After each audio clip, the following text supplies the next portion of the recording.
కరుంగలి మాల ధరించి ఎటువంటి నియమాలు పాటించాలి? ముఖ్యంగా 2 పాయింట్లు చెప్తాను, ఇది మాత్రం ఖచ్చితంగా పాటించాలి. ఇది వేసుకున్న తర్వాత నాన్ వెజ్ మాత్రం తినకూడదు, అది అధర్మం.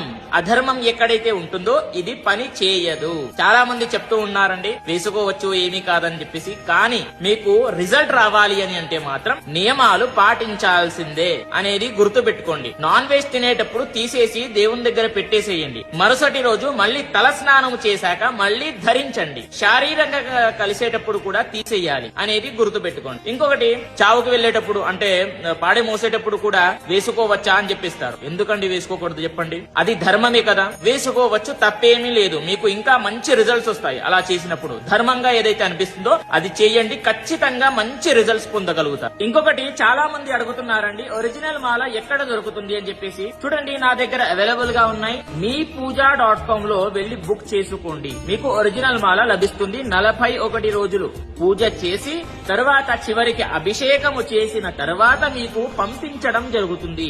బుక్ చేసుకోవాలి అని అనుకుంటే meepuja.com గూగుల్లో సెర్చ్ చేస్తే కనిపిస్తుంది. అదే విధంగా నా బయోలో కూడా లింక్ ఉంటుంది. అక్కడికి వెళ్లి కొంచెం చూస్తే మీకు meepuja.com లో చూస్తే కొంచెం సెర్చ్ చేస్తే మీకు దొరుకుతుంది. అక్కడ బుక్ చేసుకోండి. క్యాష్ ఆన్ డెలివరీ ఉంటుంది, గుర్తు పెట్టుకోండి. ప్రతి ఒక్కరికి కూడా తెలియజేయండి. స్వస్తి, సర్వే జనాః సుఖినో భవంతు.